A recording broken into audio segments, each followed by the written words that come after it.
Welcome to part 2 of our 3-part series on the Continuing Competence Program. The CCP is one way we support safe, competent dental assisting practice in the public interest. In this video, I'll walk you through how to complete your self-assessment, create your learning goals, and record your completed learning in the CADA portal.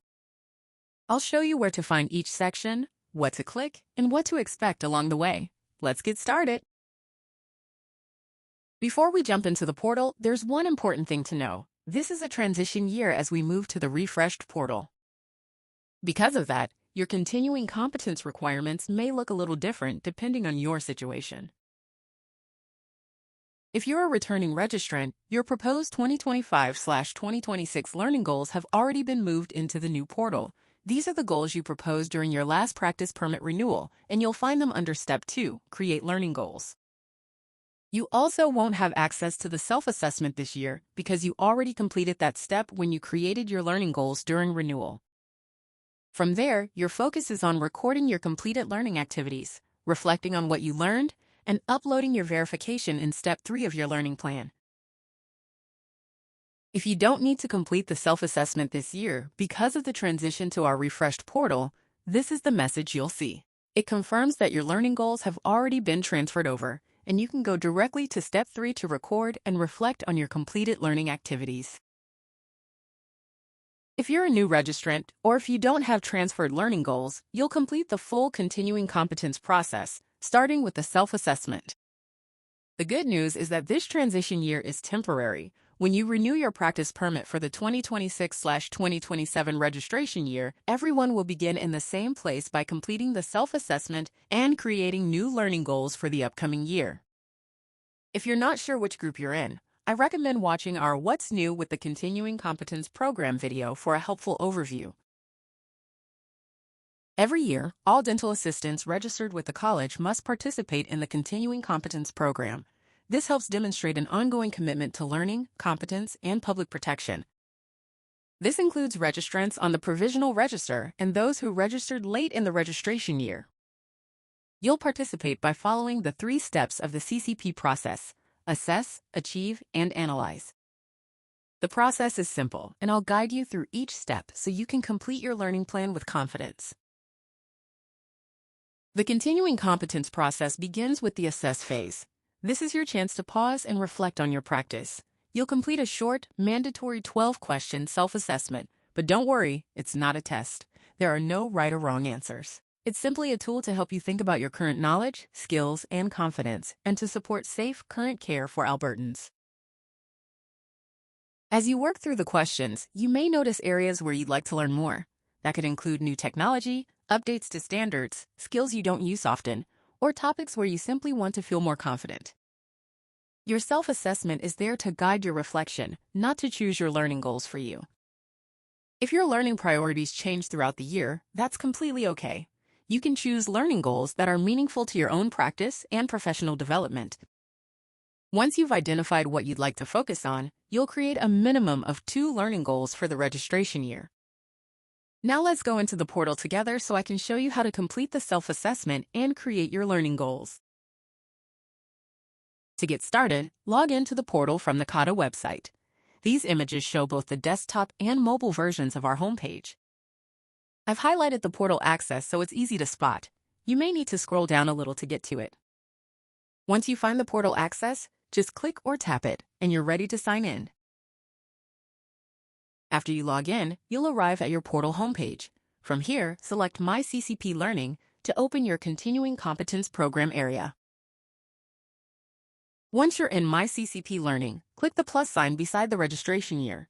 If you're a returning registrant, your screen may look a little different because you may see learning plans from previous years. Just expand the registration year you want to work in and select it to continue. Next, choose the registration year you want to work in, then click Save. This might look a little different than you expected. You may be looking for 2025/2026, but you'll see 2026 instead. Don't worry, you're in the right place. Once you click Save, your continuing competence plan for that registration year will open. Returning registrants will not have this step. After you select your registration year, you'll be taken to your My CCP Learning page. This is where you'll complete each step of the continuing competence process. At the top of the page, you'll find a quick overview of the program and links to helpful CCP resources if you need them. To begin, scroll down to Step 1, Complete Self-Assessment, and click the blue Self-Assessment link. Remember, if you had learning goals transferred over, you will see a Self-Assessment Not Required for 2025/2026 message. The self-assessment will apply to you next year. Before you get started, there's one important thing to know. The self-assessment can't be saved and finished later, so make sure you have about 5 to 10 minutes to complete it in one sitting. If your session in the portal is inactive for more than 30 minutes, your responses will be lost, and you'll need to start over. Once you submit your self-assessment, you can come back anytime to review your responses, including the helpful reference resources for each question. Click OK to start the self-assessment. Now you're in the self-assessment. Each question asks you to reflect on how confident you feel in a particular area of practice. Remember, there are no right or wrong answers. Just answer honestly based on your current practice.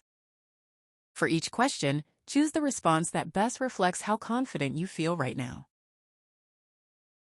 If you'd like to learn more about a topic, click the references link in the top right corner of the question. These resources can help you better understand the topic, support your learning, and in some cases may even help you achieve one of your learning goals. Once you've answered all 12 questions, be sure to scroll all the way to the bottom and click Submit. That's what officially completes your self-assessment. This is the message you'll see once you've submitted your self-assessment. After you click Submit, you won't automatically be taken back to your CCP Learning page. Instead, select My CCP Learning from the menu on the left in the portal. If you're using a mobile device, open the hamburger menu and select My CCP Learning. Then choose the same registration year to view your self-assessment results and continue to the next step of your continuing competence requirements. Once you select the registration year you were working in, you'll see a summary of any questions where you selected Need to Learn More or Somewhat Confident. Think of these as suggestions, not a checklist. They can help point you toward possible areas for learning, but you're free to choose learning goals that are most meaningful to your own practice. If you'd like to review your responses, simply click the blue Self-Assessment link.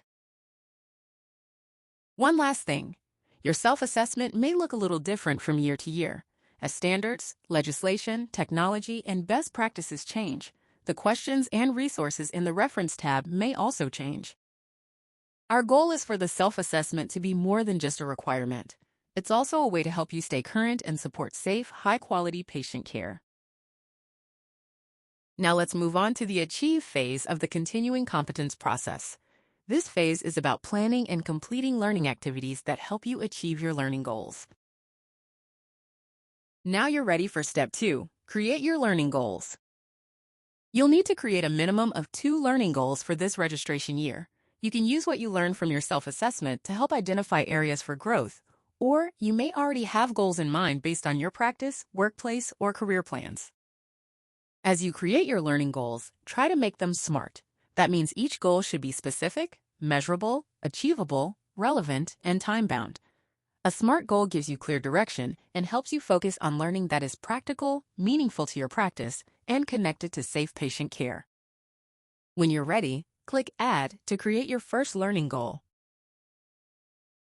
Here are 2 examples of learning goals. The first goal is based on something I identified through my self-assessment. In this example, I realized I needed to learn more about Safety Code 30 and how it applies to my daily practice, so I created a learning goal to build my knowledge in that area. My second learning goal is different. It's something I've been planning to do for quite some time. Our office provides sedation, so I decided to take a sedation monitoring course to strengthen my knowledge and skills in monitoring patients safely before, during, and after sedation. As these examples show, your learning goals can come from your self-assessment, or they can be based on learning that's important to your current role, your workplace, or where you want to grow professionally. The key is choosing goals that are meaningful to your practice and connected to safe patient care. And remember, click Save for later so your work is safely saved. Now that you've created your learning goals, it's time to achieve them. Your learning might include a course, webinar, workplace training, conference, self-study, or another activity that helps you build your knowledge and skills. Find learning activities that fit your goals and the way you learn best. Once you've completed your learning activities, it's time for the final phase of the continuing competence process. Analyze. In this phase, you'll return to the portal to complete Step 3 of your learning plan. This is your opportunity to reflect on what you learned, how you applied it in your practice, and what difference it has made for you, your patients, or your team. Reflection is an important part of learning. It helps you recognize how you've grown professionally and how your new knowledge or skills have strengthened your practice in ways that support patients and the public. In the next few minutes, I'll walk you through exactly how to complete Step 3 in the portal. Now that you've created your learning goals and completed your learning activities, it's time for Step 3.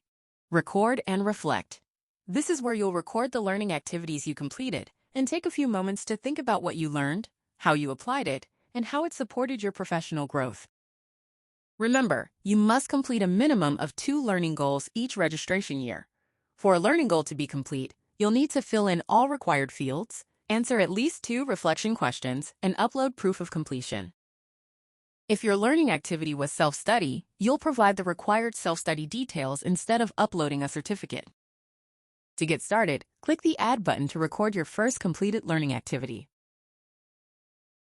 I've already added a completed learning activity, so let's walk through each section together.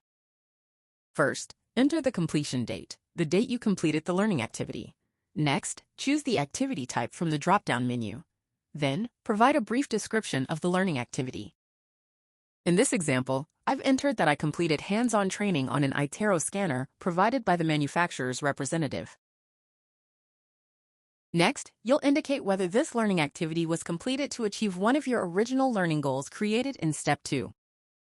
If this activity had been for my sedation monitoring or safety code 30 learning goal, I would select Yes and continue to the next section. In this example, our office introduced a new iTero scanner after I had already created my learning goals, so I'll select No. When you select No, you'll just briefly explain why this new learning became important to your practice. Next, you'll upload proof that you completed your learning activity. This could be a certificate, transcript, course record, or completed verification of learning form.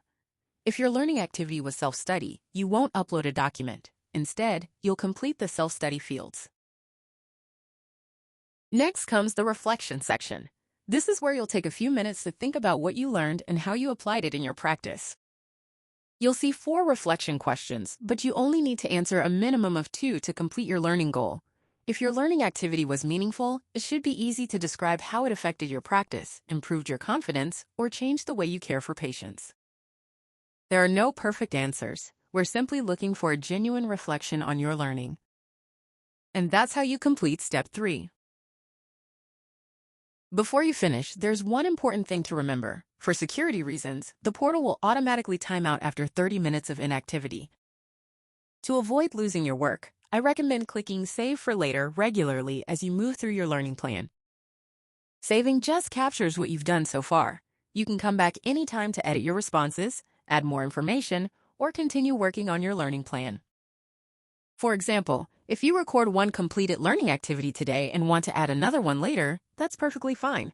Just click Save for Later and you can pick up where you left off. You'll only click Submit once your entire learning plan is complete. That means you've finished all 3 steps of the continuing competence process. And if you click Submit before everything is finished, don't worry. The system will check your learning plan and let you know if any required information is missing before it allows you to submit. When in doubt, click Save for Later. It's the best way to make sure your work is safely saved until you're ready to submit. We hope this walkthrough has made the process feel easier and given you the confidence to complete your learning plan.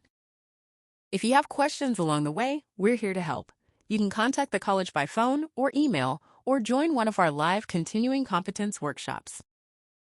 Thank you for your commitment to lifelong learning and supporting safe, people-centered care in the public interest.